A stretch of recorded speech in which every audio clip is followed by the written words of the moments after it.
j'aurais bien proposé à quelqu'un qui n'a pas de Bible de profiter d'une Bible, mais je crois qu'on n'en a toujours pas. Donc, vous pourrez suivre ici.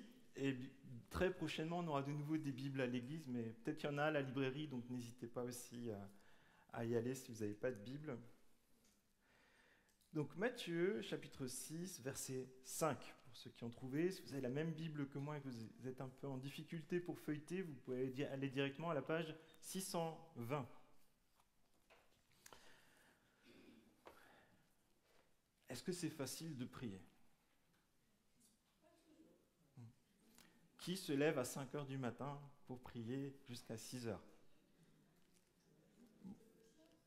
Même plus tôt que ça, certains disent. D'autres diront plus tard que ça. Ouais, c'est pas toujours facile de trouver le temps. Puis, je sais pas vous, mais parfois on commence à prier. Et qu'est-ce qui se passe ? On s'endort.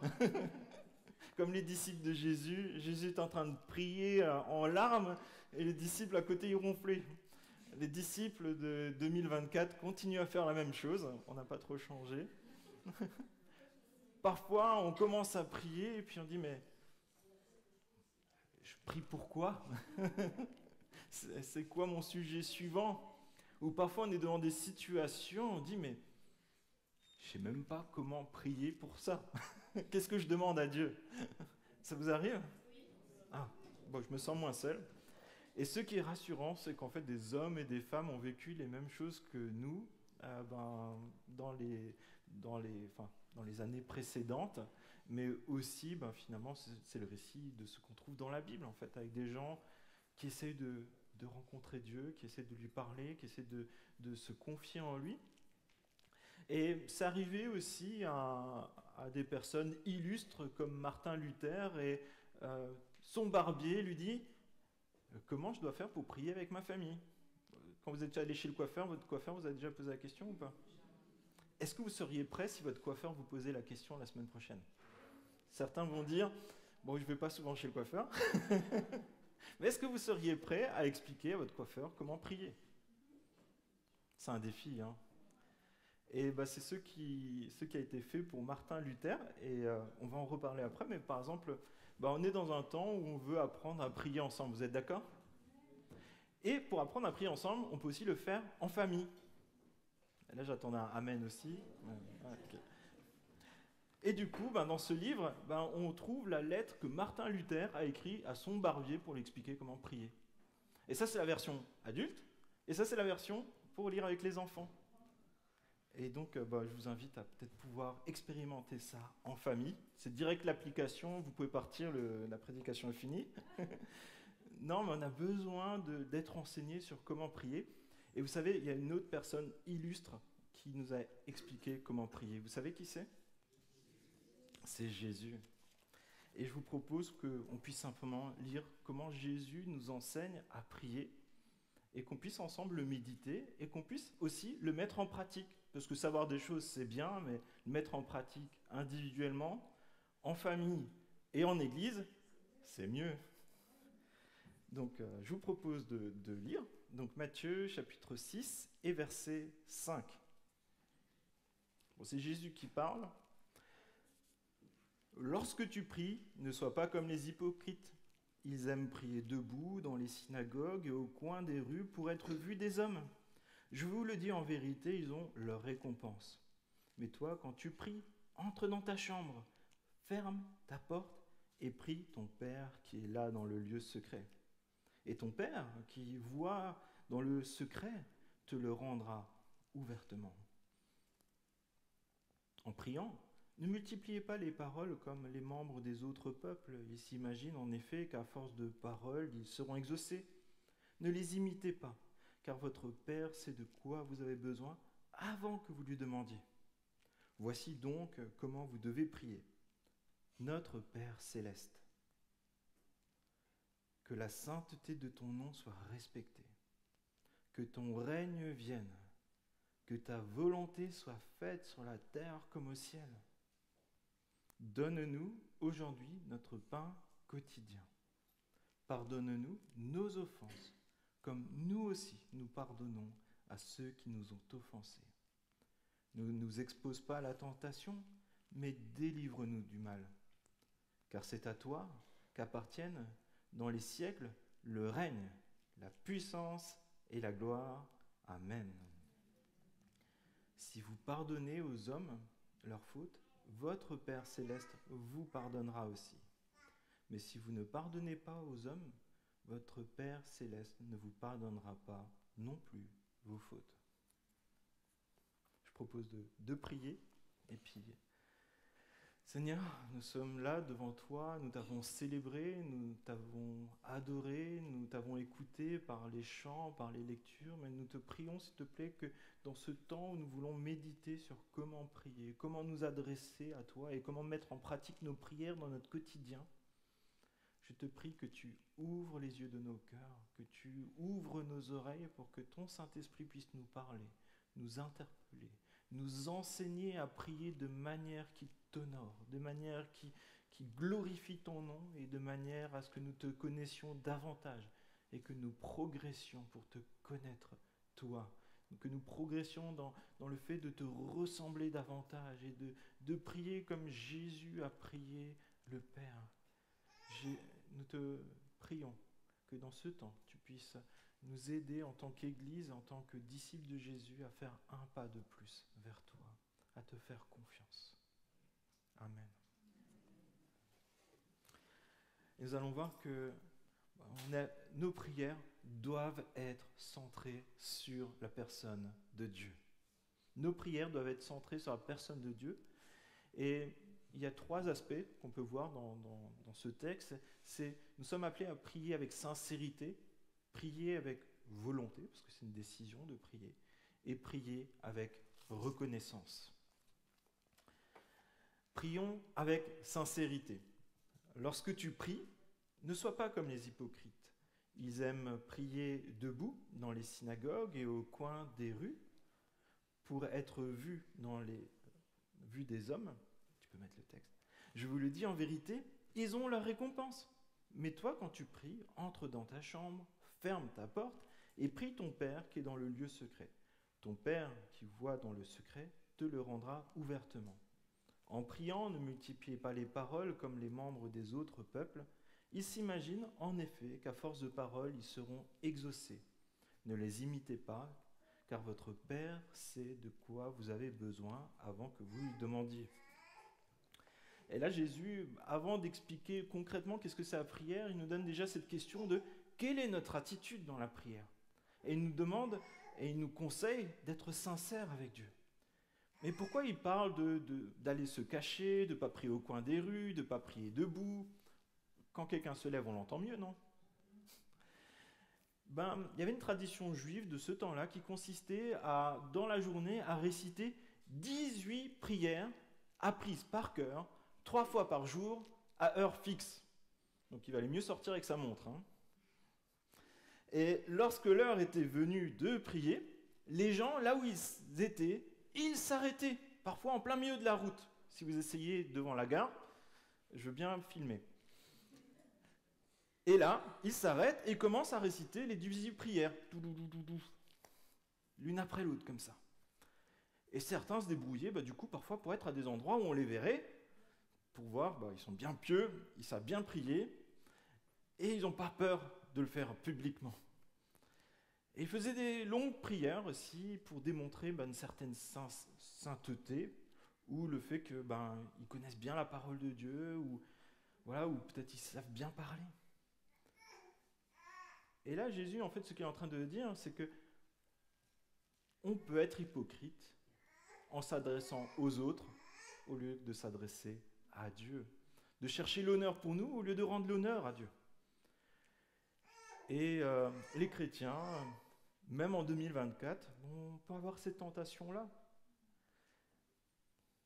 La tentation de regarder aux apparences. Et comprenez bien, et je pense que Jésus met le point sur quelque chose dans nos cœurs, dans nos pensées, c'est qu'il y a des péchés qui sont visibles. Quelqu'un qui dit souvent des gros mots, ça se voit, ça s'entend. Mais comprenez que parfois, le péché le plus dangereux qui se présente devant nous, c'est ce qui a l'apparence de la sainteté.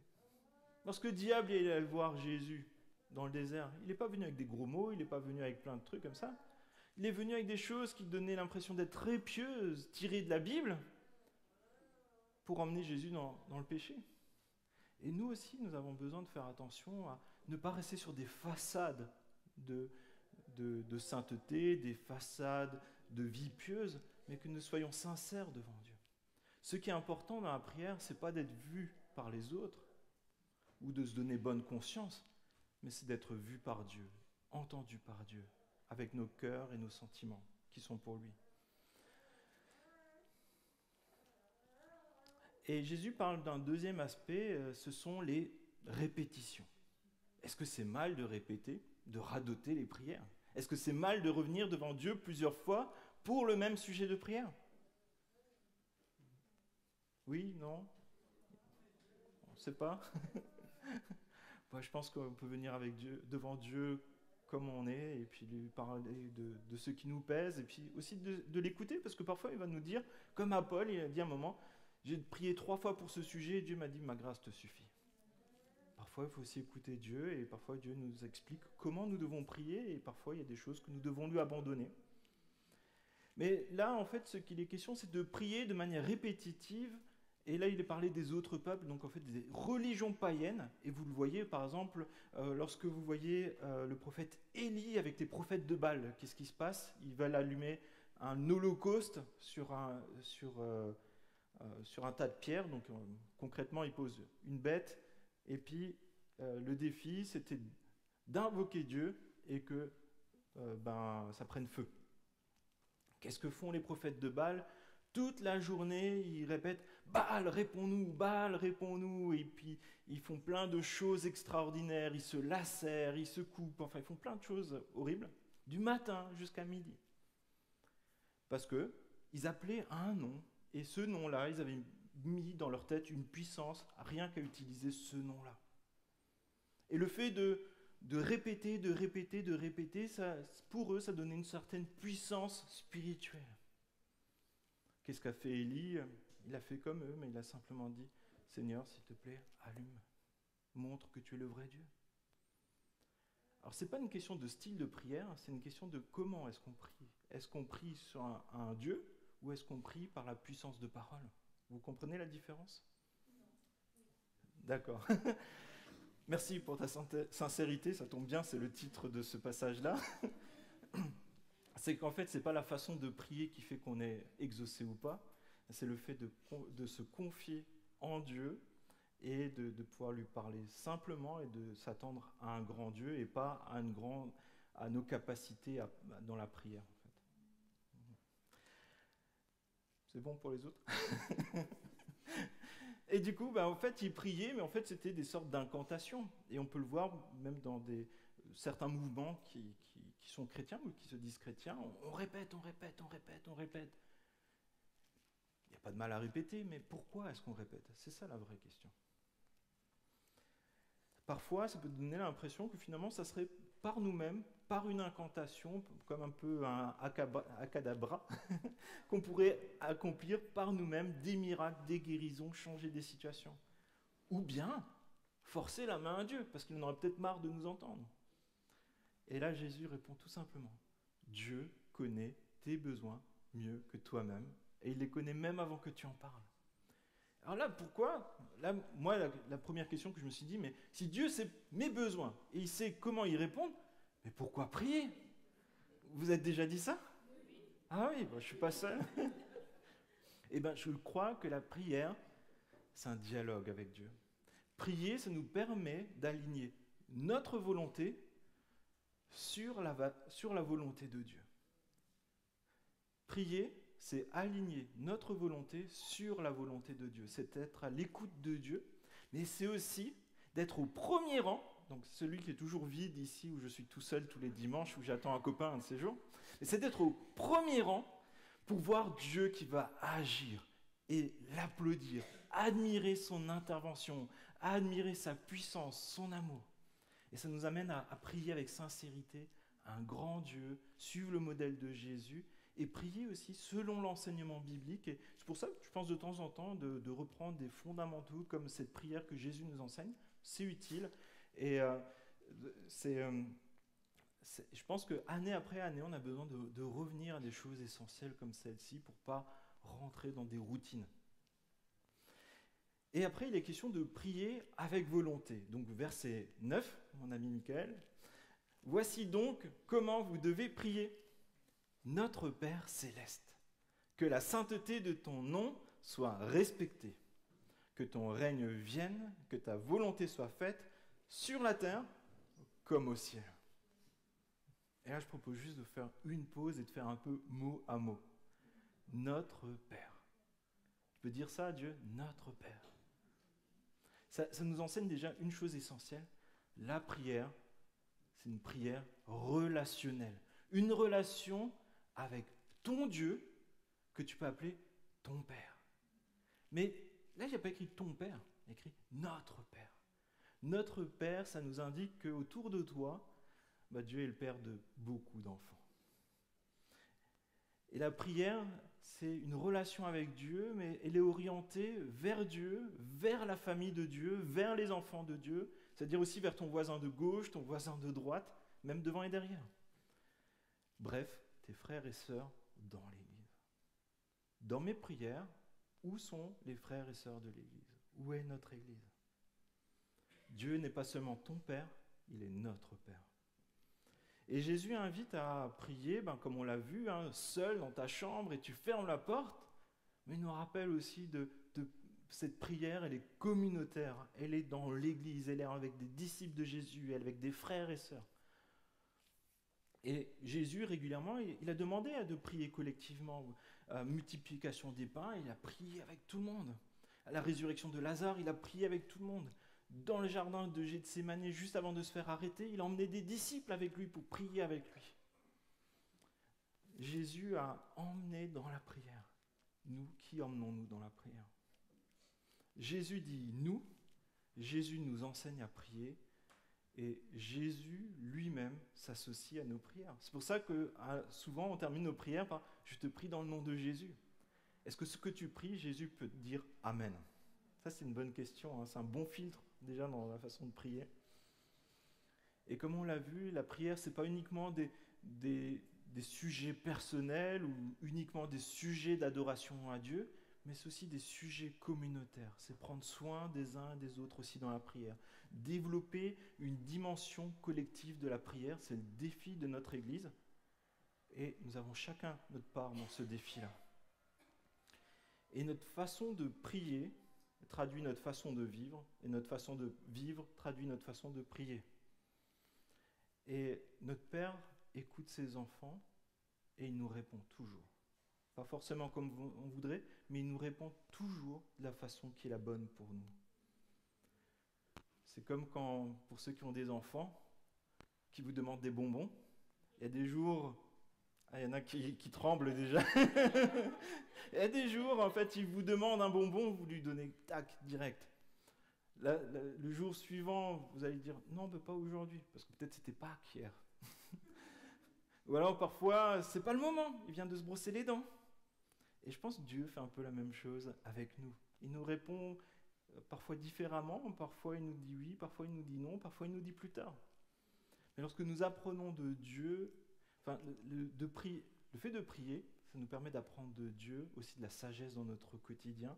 Et c'est un grand privilège surtout de pouvoir appeler Dieu notre Père. Et il est précisé quelque chose, notre Père qui est aux cieux. Le ciel, c'est une image de la puissance. Je ne sais pas si c'est la même chose chez vous, mais quand on coupe les éclairages maintenant à 23h, j'ai entendu chez certains c'est même 21h, alors je pense que là-bas il y a vraiment restriction budgétaire, mais je dirais pas où.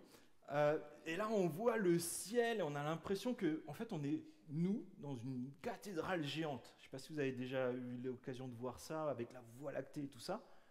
Et là je ne sais pas vous, mais on se sent tout petit. Quand on dit notre Père qui est aux cieux, c'est-à-dire qu'on prie quelque chose, on prie quelqu'un qui nous dépasse dans une sorte de cathédrale géante, quelque chose de super grand. Et lorsque nous adressons à notre Père qui est aux cieux, nous avons cette ferme assurance de nous adresser à l'être le plus stable, le plus puissant de l'humanité, qui te dit « tu peux m'appeler papa ». Et comprenez que le ciel, c'est pas là où la puissance, mais c'est ceux qui reflètent cette puissance. Si par exemple vous avez besoin de faire changer une loi et que vous dites la bonne personne, je pourrais la trouver au palais de l'Élysée. Eh bien, ce n'est pas une adresse qui a la puissance, c'est la personne qui y réside. Et nous avons cette possibilité de pouvoir nous adresser à Dieu qui réside à l'endroit où le plus extraordinaire qui soit, le ciel que lui-même a créé. Et nous pouvons adresser à Dieu tel que nous sommes, nos prières, notre adoration, nos besoins. Et Dieu, comme je l'ai dit, ne répondra pas toujours comme on l'attend, mais il t'écoutera toujours avec compassion. Quand tu seras dans le feu, comme on l'a chanté, il sera là avec toi. Jésus pleure avec ceux qui pleurent et se réjouit avec ceux qui réjouissent. Et tu n'es pas seul. Notre prière devrait naturellement s'orienter vers la personne de Dieu. Et je ne sais pas vous, mais si par exemple vous rencontriez la personne qui a fait l'invention de l'année, qu'est-ce que ça pourrait être pour vous? Quoi? Bon, une invention, une grande invention pour l'année 2024, ça pourrait être quoi? La quoi?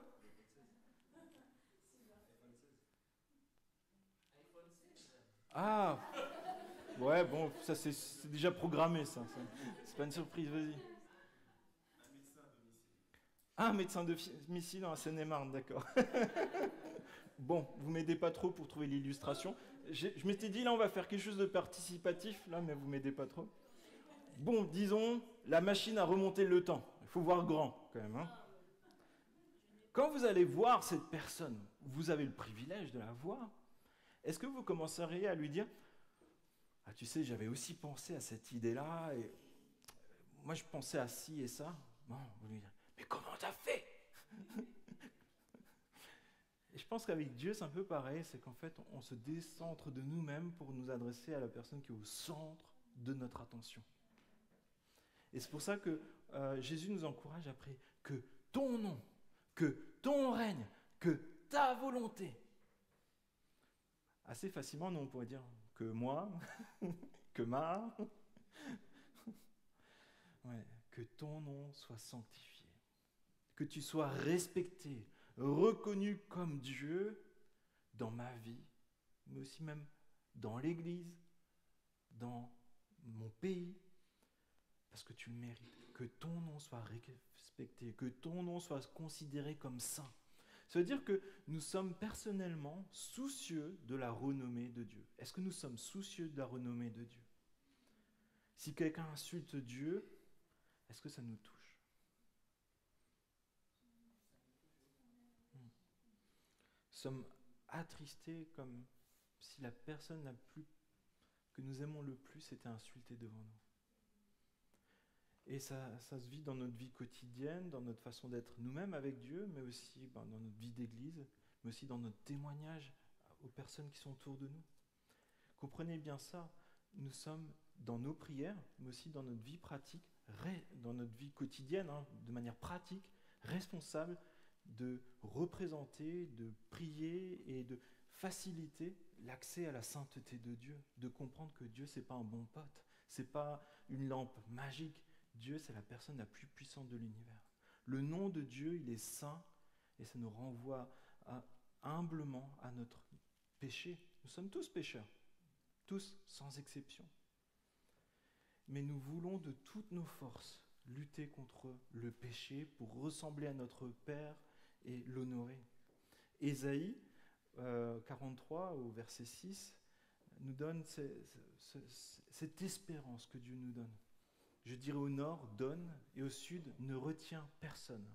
Ramène mes fils des pays lointains et mes filles de l'extrémité de la terre, tous ceux qui portent mon nom, que j'ai créé pour ma gloire, que j'ai façonné, que j'ai fait. Dieu t'a créé, t'a façonné, continue de te façonner pour sa gloire. Il enlève au fur et à mesure ce qui t'empêche de manifester la sainteté de Dieu. Nous sommes créés pour la gloire de Dieu.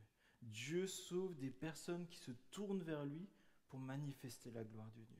Dieu se constitue un peuple, une famille pour sa gloire. Et Dieu bâtit notre Église pour sa gloire à lui. Cela nous appelle à être humbles, œuvrer pour la gloire de Dieu et non la nôtre.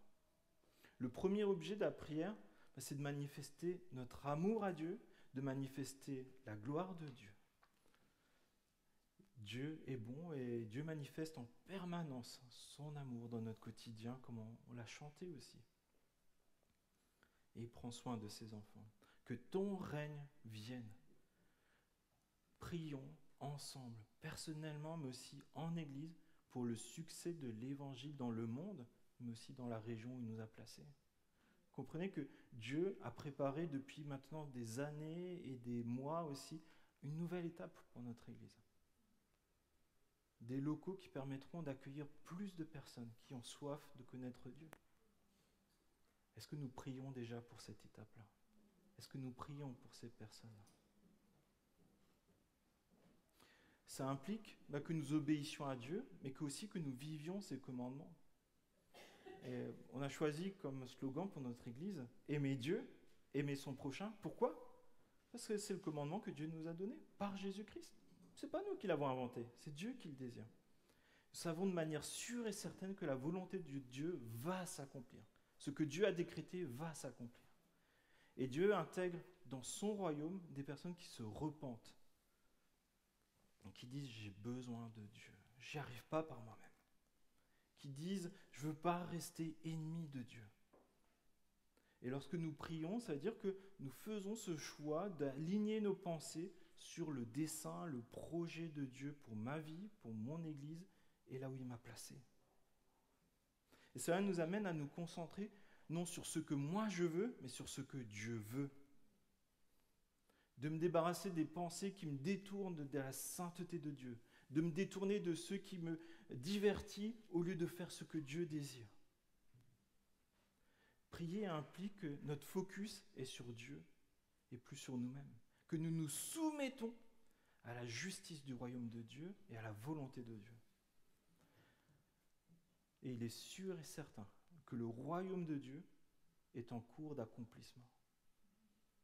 Pourquoi? Parce que Dieu le promet. Si Jésus le prie, c'est que c'est en train d'arriver. C'est quelque chose de sûr et certain. Le royaume de Dieu est en train de se mettre en place. Et nous avons le désir, mais fervent. Vous voyez, c'est pas juste ça serait cool. Est-ce qu'on a le désir, mais vraiment dans les tripes, de connaître ce royaume, de connaître la paix, la justice de Dieu? De voir des personnes qui étaient ennemies de Dieu l'adorer désormais. Est-ce que ça te prend aux tripes? Est-ce qu'on prie pour cela? Que ta volonté soit faite sur la terre comme au ciel. Et cette question, ça nous amène à que veut Dieu? Et c'est vrai que je pense que c'est intéressant de juste prendre quelques secondes pour comprendre qu'est-ce que veut Dieu. Michael, là, j'ai besoin de toi. Il y a la volonté morale de Dieu. Ça veut dire, on la trouve dans 1 Thessaloniciens au chapitre 4, verset 3. Ce que Dieu veut, c'est votre sanctification. Alors sanctification, c'est un long mot. Pour le Scrabble, c'est génial. Mais ça veut dire que Dieu veut que tu deviennes saint. C'est-à-dire que tu lui ressembles de plus en plus, que tu lui sois consacré, que tu lui appartiennes de plus en plus. Que tu sois focus sur Dieu. C'est le défi de toute la vie chrétienne. Dieu veut ta sanctification. Que tu ressembles de plus en plus à Christ, que tu réfléchisses comme Christ, que tu sois passionné comme Christ, qui a tout donné pour nous. Que nous respections ses commandements et que nous choisissions, comme ça a été dit plusieurs fois aujourd'hui, de progresser à la ressemblance, à l'obéissance de Christ. C'est la volonté de Dieu pour chacun d'entre nous. Puis il y a ce qu'on appelle la volonté générale de Dieu. Dans 1 Timothée, chapitre 2, verset 4, Dieu veut que tous les hommes et femmes soient sauvés et parviennent à la connaissance de la vérité. Le projet de Dieu, c'est que le plus grand nombre de personnes connaissent Jésus-Christ, mort et ressuscité, qui a donné sa vie pour que nous soyons réconciliés avec Dieu.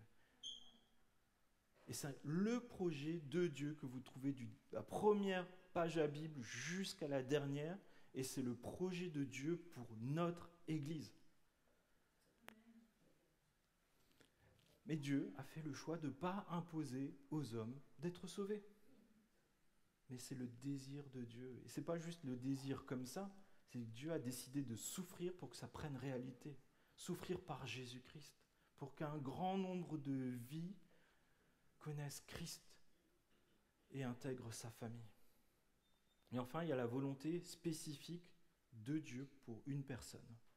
Psaume 32, verset 8. « Je t'instruirai et te montrerai la voie que tu dois suivre. Je te conseillerai, j'aurai le regard sur toi. » Ça veut dire que dans notre quotidien, nous pouvons faire cette prière. Dirige-moi dans mes choix. Dirige-moi dans mon quotidien pour les décisions, pour mes enfants, pour ma famille, pour mon église, pour mon travail, pour mon témoignage. Ça veut dire simplement, je me soumets à toi, parle-moi, donne-moi l'opportunité de parler de toi, de vivre pour toi, de refuser le péché.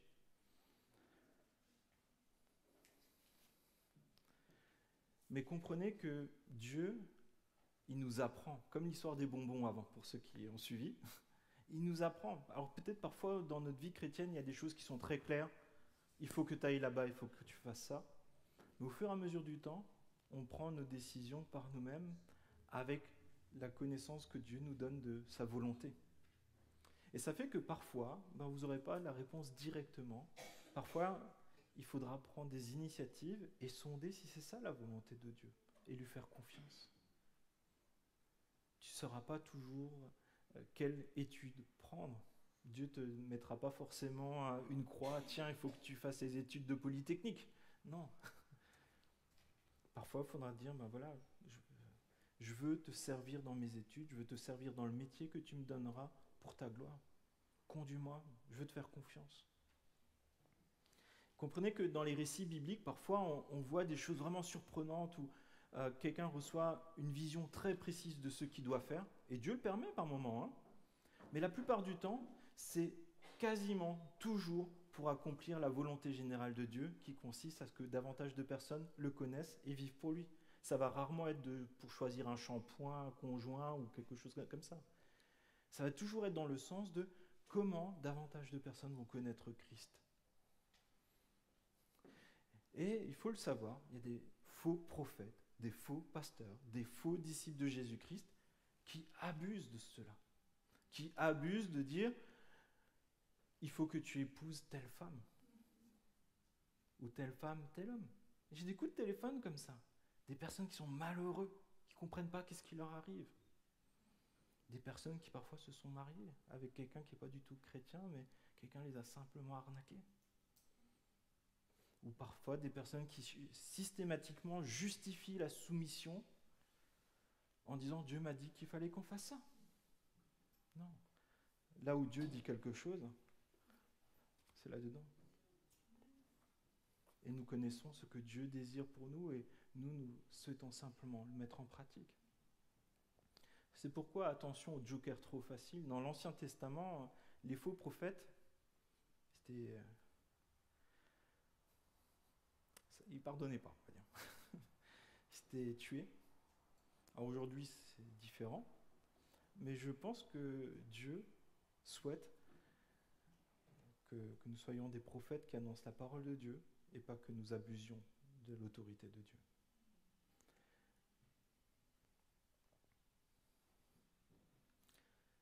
Et c'est là où on voit que même Jésus, par moment, il fait des prières.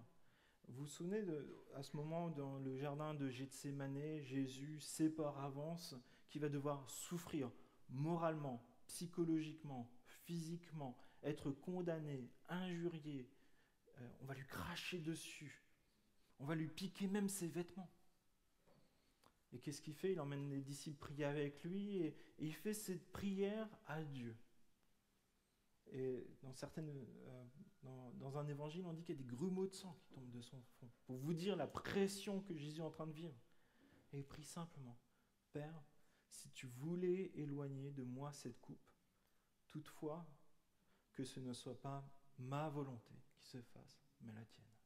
C'est Jésus, il a dit ça en tant que Dieu, Fils de Dieu, venu accomplir la volonté de Dieu dans le monde. Nous aussi, nous pouvons dire ça. Non que ma volonté soit faite, mais que la tienne s'accomplisse. Et le but de la prière est de glorifier Dieu, de lui demander son aide, et parfois c'est aussi l'occasion de demander à Dieu de nous aider à nous soumettre à sa volonté pour accomplir la volonté de Dieu sur la terre. Et j'ai trouvé cette citation d'un monsieur Robert Lowe qui dit « La prière est un moyen puissant, non pour que la volonté de l'homme soit faite au ciel, mais que celle de Dieu soit accomplie sur la terre. Non que la volonté de l'homme soit faite au ciel, mais que la volonté de Dieu soit accomplie sur la terre. » Nous pouvons prier avec passion, mais attention à ce que nous demandons. Est-ce que Jésus dirait « Amen » ? Et c'est pour ça que je viens juste sur ces questions-là, c'est comment prier quand parfois il y a des choses qui sont énormes devant nous. On ne sait pas comment prier quand quelqu'un est malade, quand quelqu'un souffre, quand quelqu'un est en difficulté financière, quand quelqu'un souffre de ne pas avoir d'enfant. Comment prier dans tout ça? Il y a des moments où je dis juste, on va faire un petit temps de silence, se mettre à l'écoute de Dieu. Mais je pense qu'on peut prier sur le fait que Dieu, il est là dans nos difficultés. Dieu est là dans nos souffrances. Et nous pouvons rappeler et proclamer la fidélité de Dieu, l'amour de Dieu. Le fait que Dieu nous entend, que Dieu peut nous répondre. Mais je nous invite vraiment à faire attention à ne pas prendre la place de Dieu et dire « tu vas être guéri » ou « Dieu va te donner un mari, Dieu va te donner un enfant, Dieu va te sortir instantanément de tes difficultés ». C'est le job de Dieu. Nous pouvons prier, nous pouvons pleurer avec la personne, nous pleurer pour nous-mêmes parfois, mais nous pouvons rappeler que Dieu est suffisamment puissant pour l'accomplir, mais qui fera tout au mieux pour nous. Nous pouvons exprimer comme David le fait, la souffrance, l'incompréhension.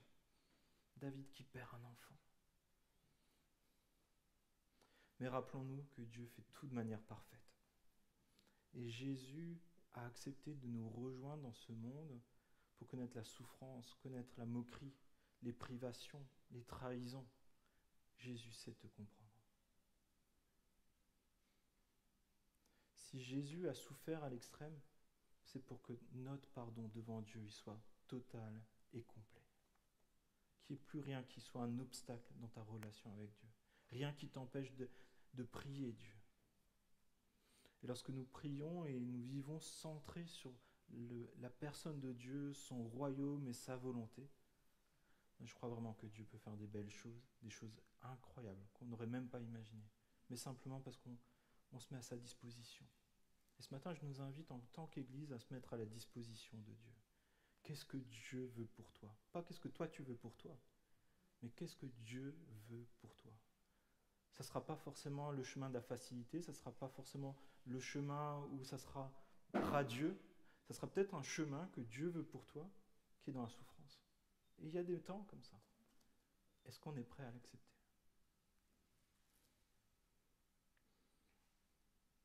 Jésus l'a accepté, et si Dieu te le demande, même si parfois on a du mal à le réaliser, c'est pour que tu participes aussi à la gloire de Christ, y compris dans ses souffrances.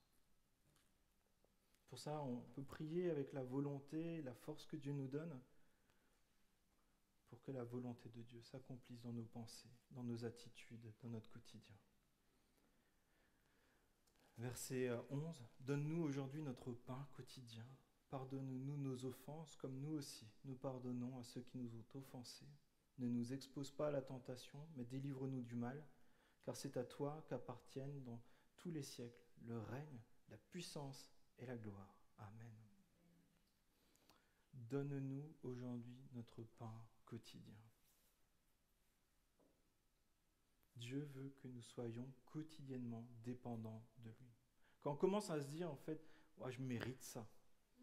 C'est normal qu'il y ait du pain dans le congélateur, qu'il y ait une boulangerie au coin de la rue. C'est quand on commence à s'éloigner de cette dimension où c'est Dieu qui nous donne tout ce qu'on a. Qu'est-ce qui nous appartient ? Le jour où Dieu nous reprend, qu'est-ce qui nous reste ? Mais pour autant, Dieu prend soin de ses enfants. Il nous donne de quoi gagner nos vies. Il nous donne parfois un frère, une sœur qui nous aide, qui nous aime, qui nous aide dans notre quotidien lorsque les enfants sont malades, par exemple. Les enfants de Dieu vivent dans cette dépendance à Dieu. Est-ce que je suis dépendant de Dieu dans mon quotidien et dans mes prières ? Est-ce que quand je prie, je fais comme si c'est normal que je reçoive tout ? Je crois que ça nous appelle vraiment à la reconnaissance. Si on est reconnaissant pour les petites choses, on sera d'autant plus reconnaissant pour les grandes. Et parfois, comme je disais, la prière, c'est quelque chose de pédagogique. Et en Proverbes, au chapitre 30, verset 7, il est dit « Ne me donne ni pauvreté ni richesse, mais accorde-moi le pain qui m'est nécessaire. Sinon, je risquerai, une fois rassasié, de te renier et de te dire « Qui est l'Éternel ?» ou après avoir tout perdu, de voler et de m'en prendre au nom de Dieu. Dieu veut nous apprendre à dépendre de lui, de savoir vivre à la fois lorsqu'il y a abondance et parfois quand il y a un moins. J'ai été très touché quand une fois j'étais dans un pays, dans une région où il n'y avait vraiment pas d'eau. Il n'y avait pas l'eau courante, tu ne peux pas ouvrir un robinet puis l'eau arriver comme ça. Il n'y avait pas vraiment d'eau qui coulait, sinon c'était les rejets d'une entreprise. Et les puits étaient à sec. Je t'assure que pendant le temps de prière à l'église, on priait pour qu'il y ait de l'eau. Parce que tout simplement, on avait besoin pour continuer à vivre. On avait besoin pour faire pousser, pour se laver, pour boire. On en avait besoin. Est-ce qu'aujourd'hui, on sait encore prier pour les choses essentielles ? Pas pour ce qu'on voudrait, mais ce qu'on a besoin. Et moi, j'ai été très ému, ça m'a pris aux tripes et je me suis dit, ouais, comment je vais vivre ça en rentrant chez moi ? Mais je pense qu'ici aussi, on manque de certaines choses essentielles et parfois, on ne s'en rend pas compte. On prie pour plein de choses qui nous semblent bien, mais les choses essentielles, est-ce qu'on prie pour ? Est-ce qu'on demande à Dieu de nous montrer qu'est-ce qui est essentiel ? Est-ce qu'on montre à Dieu la gratitude lorsqu'on ouvre notre robinet d'eau, lorsqu'on trouve du pain dans notre congélateur, ou un boulanger souriant qui nous le tend ? Ou est-ce qu'on se dit, je travaille dur, c'est normal que j'ai le meilleur pain ? Est-ce que je me soucie des autres ? Est-ce que chaque jour, est-ce qu'on peut remercier Dieu pour le pain qu'il nous donne ? Pour le pain qu'il donne aux frères et sœurs de notre Église, à notre voisin ? Est-ce qu'on a du pain pour notre voisin ?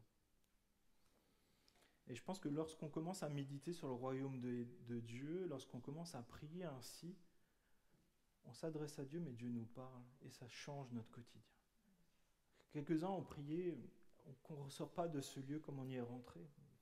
On a déjà tous prié, mais on peut le prier une fois. Mais est-ce que dans notre quotidien, on prie pour « Je ne veux pas que cette journée se termine comme elle a commencé pour moi. Je veux te connaître mieux. »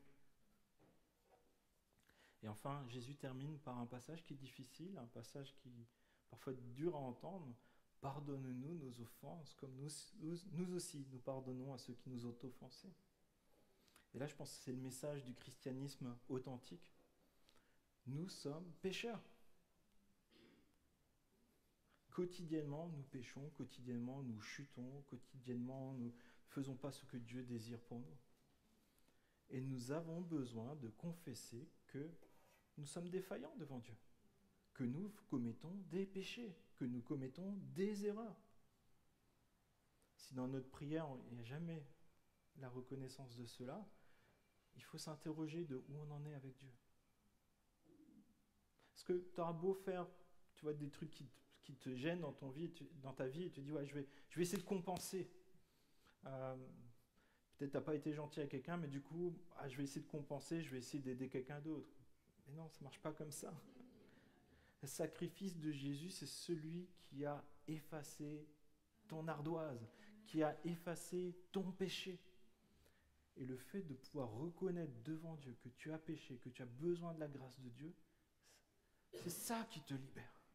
Nous avons besoin de cela, de nous centrer sur ce que Jésus a fait, pas ce que nous avons fait. Et je ne dis pas que c'est facile de pardonner, ou même que ça consisterait à oublier des choses terribles qu'on nous a parfois fait vivre, des choses horribles ou dramatiques. Ça serait trop facile. Mais pardonner, ça veut dire que Dieu fait justice. Nous abandonnons ça à Dieu. Le sacrifice de Jésus a suffi même pour combler cela. Et nous pouvons faire ce choix de dire que Jésus est celui qui a tout donné pour moi, qui est le juste juge. Lorsque nous demandons pardon à Dieu, il nous l'accorde. Il ne va pas rééchelonner notre dette, il va l'effacer complètement. Le pardon de Dieu, il est intégral. Ne retenons pas le pardon. Si tu as besoin d'accorder le pardon à quelqu'un, donne-lui. Si tu as besoin de demander pardon, fais-le. Ne conserve pas des cartouches pour plus tard. Si tu avais une feuille avec les pires péchés que tu as fait et ceux qu'on t'a fait sur l'autre côté, recto verso, vous voyez. Dis-toi que Jésus, lui, il a effacé tous tes péchés. Abandonne à Jésus les péchés de ton voisin aussi. Parce que Jésus dit quelque chose qui est dur, et je ne voudrais pas que quelqu'un dans ce lieu sorte en n'ayant pas entendu ça. Si vous pardonnez aux hommes leurs fautes, votre Père céleste vous pardonnera aussi. Mais si vous ne pardonnez pas aux hommes, votre Père ne vous pardonnera pas non plus vos fautes. Ces paroles de Jésus, elles sont dures, mais elles sont tellement pleines de grâce en même temps. Elles nous poussent dans nos retranchements. Elles nous poussent à refuser l'amertume, la vengeance, les mauvaises paroles. Elles nous poussent à faire confiance en Dieu, en la justice de Dieu, la compassion de Dieu. Nous devons apprendre à vivre. J'ai entendu cette phrase, et nous devons apprendre à vivre ensemble comme des frères et des sœurs, sinon nous allons mourir tous ensemble comme des idiots. Et je crois que Dieu ne veut pas qu'on meure tous ensemble comme des idiots. Et puis enfin, il y a cette question: ne nous induis pas en tentation, délivre-nous du malin. Pour lutter, dans l'épître de Jacques, il nous est dit cela: soumettez-vous donc à Dieu, résistez au diable et il fuira loin de vous. Soumettez-vous à Dieu, résistez au diable. Parfois, résister, ça veut dire aller faire un tour ailleurs que là où il y a le grabuge. Et cette prière nous apprend à nous soumettre à la volonté de Dieu, à dire que le plus important pour moi, c'est ce que Dieu désire. Pour ça, on peut prier avec sincérité, on peut prier selon la volonté de Dieu, et on peut prier avec reconnaissance. Je vous invite à prier, justement. Oui, Père, on te remercie parce que tu nous enseignes comment, dans notre quotidien, prier, mais aussi mettre en application la prière. Je te prie que tu nous donnes cette volonté de nous soumettre à ta volonté à toi, que ta volonté soit faite sur la terre comme au ciel, dans nos cœurs, dans notre Église. Je te prie que ton royaume prenne toute sa place dans ma vie, que tu nous aides à accomplir ta volonté telle que tu nous la présentes dans ta parole, que nous soyons focus et concentrés sur toi, s'il te plaît, mon Dieu.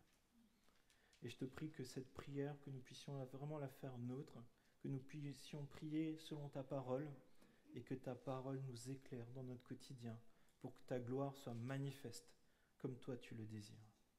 Je te prie que tu nous donnes la force nécessaire pour que nous puissions peut-être changer des choses qu'il y a à changer, faire les démarches qui sont à faire, mais que nous puissions être ces disciples qui reconnaissions nos erreurs et qui te suivions.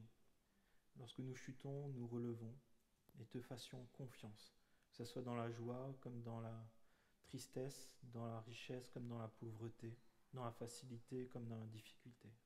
Seigneur, je te prie que tu nous donnes des forces nouvelles. Je te prie dans le nom de Jésus. Amen. Et je vous invite à chanter ensemble cette prière, Notre Père.